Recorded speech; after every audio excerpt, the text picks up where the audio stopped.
Welcome to this week's edition of Friday Night Fever, or should I call it Friday Night Freezer? Oh, yeah. Hey, I'm a funny man. Hey now. I'm Jim Holder alongside Andy Lee. Well, okay, maybe not freezing, but very, very cold. Yeah, compared close. to what we've had in previous weeks. We appreciate you joining us as always. Week number 13 of high school football, Andy.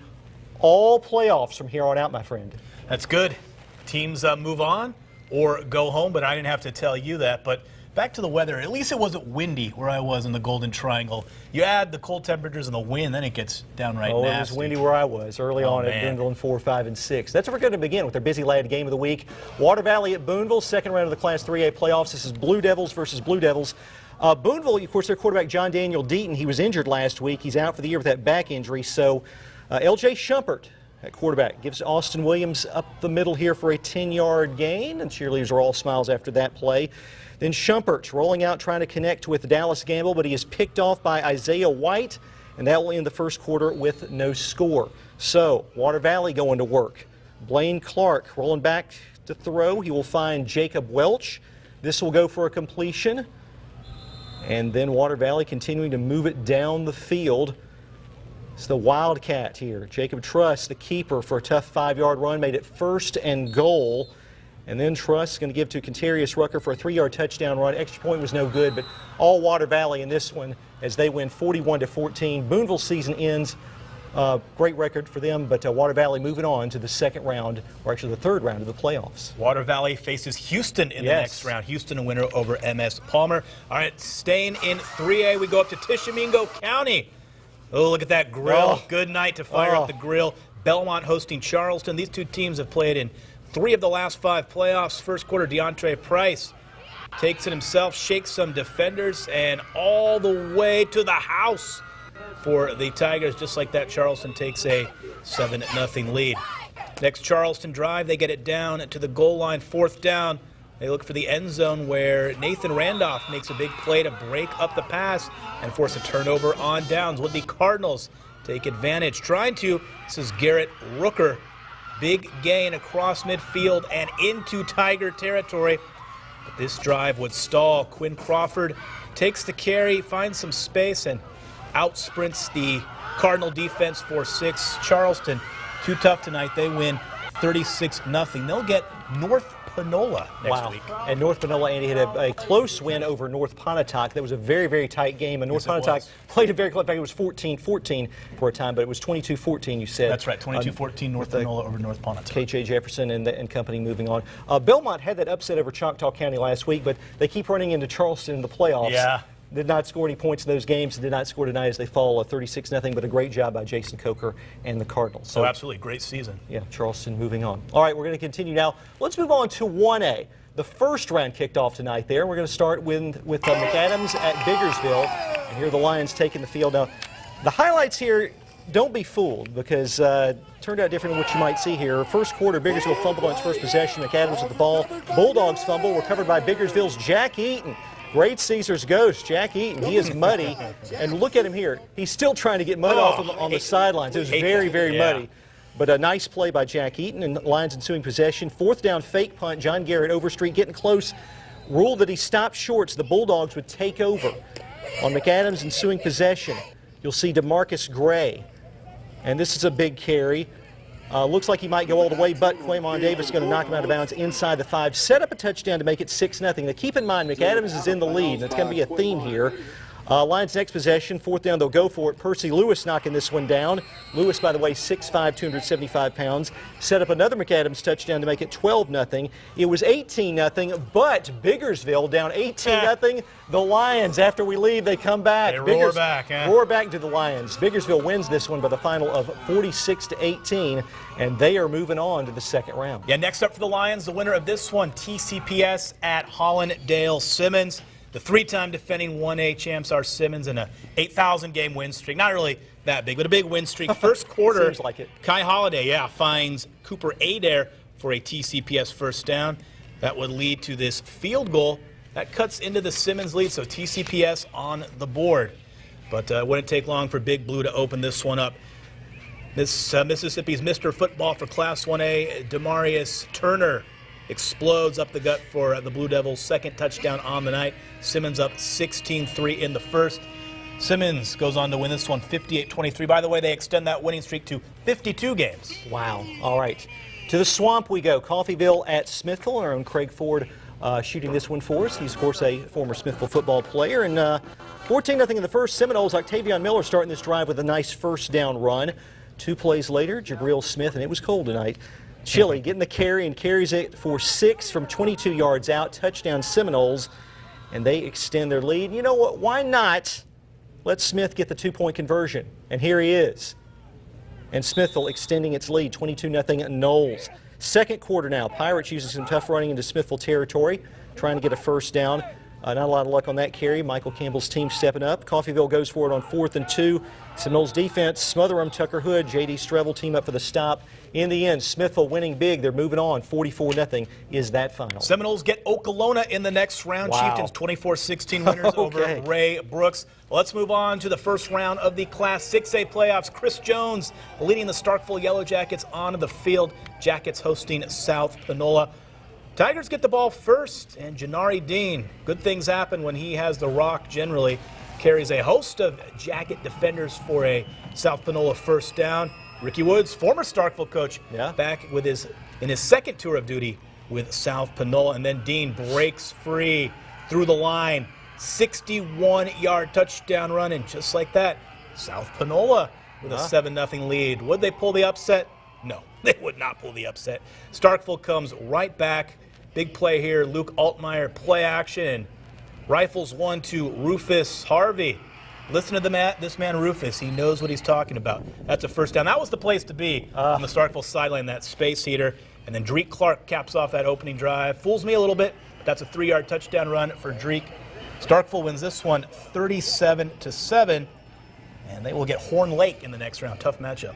All right, Madison Central at Oxford, and the Jaguars wearing decals in honor of Jeremiah Williams, the Greenville player who passed away today. Of course, Madison Central and Greenville played last week. He was injured in that game. A nice gesture there by the Jaguars to honor him. Meanwhile, in the game, here's Jimmy Holliday to Creek Robertson. Up the creek, 42-yard gain, yes. Then Luke Arnold taking the option himself. He'll run 14 yards for the first score of the night. Madison Central, Jaguars, right in front of our own Torrey Reeves, makes it 7-0.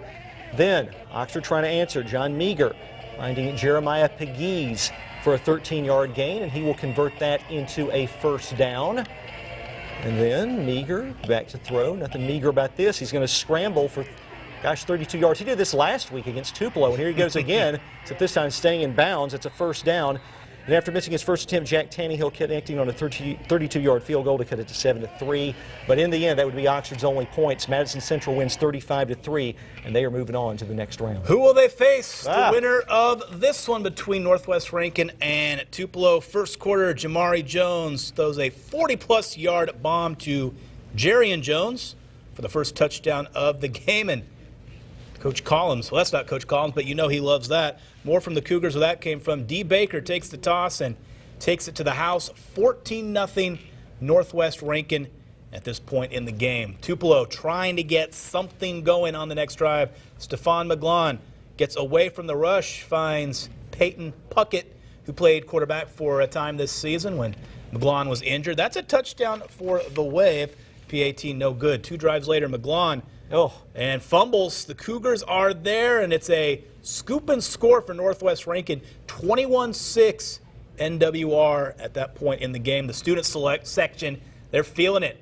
Got the red, white, and blue for Veterans Day. But why stop there? And you have to love this Jones to Jones play. Well, if you're a Northwest Rankin fan, I'm just reading the shot sheet. 28-6 Cougars at that point. Then D. Baker tacks on another one to make it 35-6. And all Northwest Rankin, they win this one 52-13. Those injuries and everything, Tupelo could just never get untracked this season, it didn't seem like, especially after the early going after that Meridian game. So, but that's how it goes. But they are in the playoffs, and they are short. 6A, man, that's short, it's very, very tough. Grind every week. Every grind, every week, it certainly is. So anyway, Tupelo, they will find season. Northwest Rankin having a great season. We'll see what happens. Could see them in Hattiesburg. We shall see. Every week we have our Instagram contest that decides our band and cheerleaders of the week. And okay, we've had the trend for the most part. The school that wins Band and Cheerleader of the Week is the school that winds up not winning the game. Right. So we knew Blue Devils were going to win one way or the other. Well, Water Valley won the game earlier that we showed you. Well, Boonville won Band and Cheerleaders of the Week. They got the most likes, had a lot of votes. But we appreciate everyone voting as always. Continues. The trend continues. All right, so we're going to hear from the Boonville Band in just a little bit, but right now the Boonville cheerleaders are going to take us to the break. We are BHS here, and you're watching Friday Night Fever. Woo!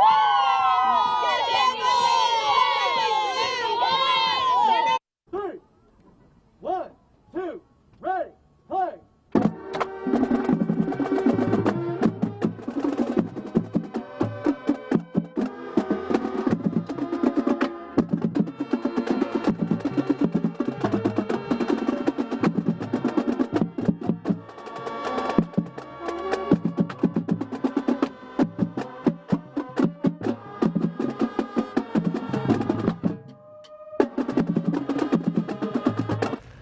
All right, our Band of the Week from Boonville High School. They won Band and Cheerleaders of the Week. Water Valley, they won our Game of the Week, and that's just kind of how it's gone this year. It has. Earlier, I saw a clip on the internet of a high school band from Texas playing Baby Shark. You probably don't know what Baby Shark is. I don't. If you have little kids, anyone out there with little kids knows. Well, Matt knows. I was hoping to hear Baby Shark. Shark. Well, I know of Baby Sharks. I don't know Baby Shark, but you dads. Yeah. You dads. Learn it, live it, love it. I have my ear in my ear now. Okay. All right. I was hoping to hear that, but maybe next week. Well, one of those bands out there will play Baby Shark. Okay. We'll ask for that. It's a request by Yes. request by Andy Lee. Hey, it's Friday Night Fever, and it's Jim and Andy. We're continuing with our highlights. Oxford moved up to 6A a couple of years ago, struggled at first, got into the playoffs this year. Lafayette County moved up to 5A, struggled last year, but in the playoffs this year, first round at Germantown. And here we go. Third quarter, Nick Barnes taking the toss left, breaks into the clear, 38 yards for the score. Germantown is down 13-7. Just when the Mavericks think they have momentum, Commodores hit them with the reverse. Brandon Turnage, far side across midfield and into Mav territory. There he goes. And he is finally going to be brought down. A couple of plays later, Jamie Shaw will try the right side. Carries a defender by his face mask, in for 6. Watch here, touchdown Lafayette. Look at this. Carries him in. Yes. And Lafayette County, big win for the Commodores tonight. They're sailing on. 40-13 is the final of that one. Doors get the winner of this one. West Point opening their 5A title defense against Canton. Early second quarter, West Point up 28-6. Brandon Harris drops the ball, picks it up, and finds a wide open Tredis Anderson for 6. 35-6 Greenies at that point, but Canton comes alive in the remainder of the second quarter. John Terrius Brown to Jaden Burns, 18-yard touchdown, 35-13 West Point at that point. Nice dance. Yeah, very nice. Next Green Wave drive, Dantarius Cannon with a first down run. And then Jake Chambliss decides to let it loose. He play action, airs one out. The only problem is it's thrown into double coverage and picked off by Jalen Davis. And Canton would answer again. John Terrius Brown, big pass to Tyquan Henderson. That would lead to a Brown touchdown run. So Canton makes their surge in the second quarter. They trailed 35-20 at the half, but West Point gets it back in the second half and moves on with a 55-27 win. All right, moving on to Class 2A. Eupora at Lake in the second round. Lake knocked off East Union last week, and Eupora making the trip down there to Scott County. First quarter, Mickey Parker handing off to Cornelius Mayers. Attempts to run it out around the inside, goes out of bounds. Turnover on downs. Edwin Herrard for Eupora taking the snap, drops back, sprinting down the middle, makes it 20 yards before going down. Another turnover on downs, though. After this play, Hornets will try again. Parker's going to look downfield and try to connect, but the Eagles getting the pick, Zach Morris. And Eupora, the Eagles went on the road, 27-0 is that final. They will face Scott Central in the next round. All right. All right, staying in 2A, Calhoun City hosting Union. Started the second quarter, Anthony Campbell takes the snap, does a spin, and runs through the middle, puts the Eagles in scoring range. Excuse me, the Wildcats. Next play, Chardarius Hill with the touchdown to get the Wildcats on the board. Calhoun City would go for the PAT, but there's a flag on the field, so they go for 2 instead. Snap back to Campbell. He runs it in for the extra point. And the Tigers advance. They win this one 35-0. They'll face Philadelphia in the next round. Wildcats of Calhoun City. Yes. Tigers, Wildcats, all the same. Maybe not. Yes. City. Calhoun City, big win for them. All right, time for our social media center. WTVA's Daniela Oropeza. She's checking out what's happening on Facebook, Twitter, and Instagram. What's going on tonight, Daniela? Thanks, guys. It's week 13. I can't believe it's here, and it was a cold one. Now, I wanted to start this weekend's social media center remembering Jeremiah Williams. It was announced this afternoon that the defensive tackle from Greenville High School passed away from the injuries he sustained during last Friday's football game. A GoFundMe page has been created to help pay medical expenses, and with over 800 donations, $40,000 have been raised. And if you would like to help out, you can find that link on our website, WTVA.com.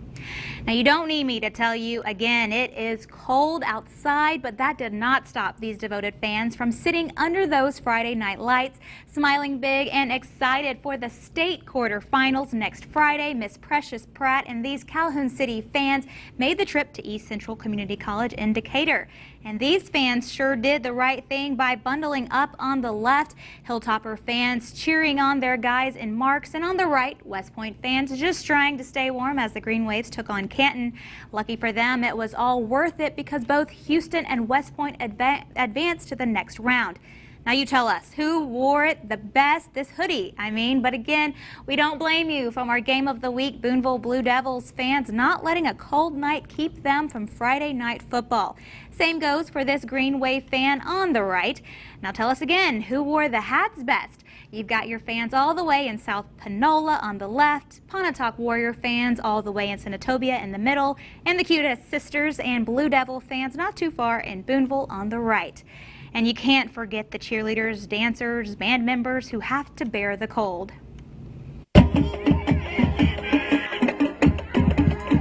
Nikki Lucas sending us this Snapchat of the Water Valley Band saying they are still doing it though it's cold. And from Boonville, South Panola, and Calhoun City, these cheerleaders not letting a cool breeze mess up their pep. And Blake McMullen doing it best and saying it best, tagging us on Twitter saying frozen victory. Eupora moving on to the next round with a 27-0 win over Lake. Also tagging us on Twitter, the proud Pontotoc Warrior fans, the Santana Townsend. Now this week's Flashback Friday goes to Trendon Gillen, who was a senior on the Amory football team. They didn't play tonight, their season is over, but Gillen's mom sent me several pictures. Had to say sorry. Check these pictures out. Gillen has a big support fan, and she sent us several pictures. A lot of family and friends showing out for his final game. We even had to make 2 separate videos for this. Check this out. He has one proud mom. Thank you so much for sending those to us. Keep sending in those pictures, those videos. We love to see them. We have a few more weeks left, but keep them coming. We'll see you next week. All right, Daniela Oropeza, great job there with the social media center. And Precious Pratt made her weekly appearance. Yes. We're glad to see it early on. She's usually later, but she was I early know. on. Yeah. Front and center, Exactly. leading things off. She may host one week. I don't know. We'll see. should. Friday Night Fever, let's continue with the highlights. We've got to move on to the Class 4A playoffs now. Knoxville County at Greenwood. Bulldogs come out fired up, and opening quarter in this one, opening first quarter. Tigers back to throw, but Devin Anderson with the sack. Later, the Bulldogs trying to get something going. Walter Ivory, the first down inside Tigers territory. The drive coming to a halt, though, when Marlon Wyndham, I'm foreshadowing, but Marlon Wyndham coming up with the interception, but Greenwood getting the win at home tonight. Greenwood moving on 20-0 is that final. Bulldogs will face Corinth in the next round. Corinth, a 48-20 winner over Rosafort. All right, 1A South action. This is East Marion at Noxapater. Eagles up 6-0 in the first quarter. K.D. Carter with a handoff to Raheem Hathorn. He gets the first down, legs churning near midfield. Same drive, Josh McClendon around the left side, up the sideline, puts the Tigers deeper in Eagle territory. However, the Eagles defense coming up big and tackle for a loss there. In the end, East Marion blanks Noxapater 26-0. You saw Nanawaya Noxapater last week, Andy. Nanawaya at home tonight against Resurrection Catholic, and we go to these highlights. Again, this is in 1A South. Warriors up 20-0 heading into the third quarter. Shy Moore with the ball, doing some weaving, eventually finds his way down the sidelines, and the ball comes loose, but the Warriors have a first down, and then Donovan Turner going to take the handoff, keep it himself. He's got some room to run. Good for another Warriors first down, and that sets up this play. Turner extending with his legs, finding someone, hits Dion Hickman in stride. 27-0 Warriors at that point, and Nanawaya, they're rolling. 48-0 is that final. All right, Andy, some other finals, some games that we didn't see highlights of. Let's roll through those very, very quickly. Yeah, 4A, Pontotoc 31, Senatobia 6, Louisville 52, Clarksdale nothing. Louisville Pontotoc meet in the next round. Corinth 48, Rosa Ford 20. In 3A, it was Houston 14, MS Palmer 12. Winona wins over McGee 27-12. In 2A, Philadelphia 39, East Webster 19. Okolona 24, Ray Brooks 16. That sets up the Okolona-Smithville showdown next week. And that was the game from one of our games of the week from earlier in the year. Also mention real quick, MSU's men's and women's basketball teams get wins tonight. Ole Miss's women lose, and also MSU's soccer team, first time in the NCAA tournament, but they lose to Lipscomb, but a great season for the Bulldogs. Also had some high school basketball scores as well, and many other things. We're going to post those later at WTVA.com. That's going to do it for this week's edition of Friday Night Fever. Andy and I are going to stick around till we get it right. Friday Night Fever on Fox begins on WLV shortly. Have a great night. Take care.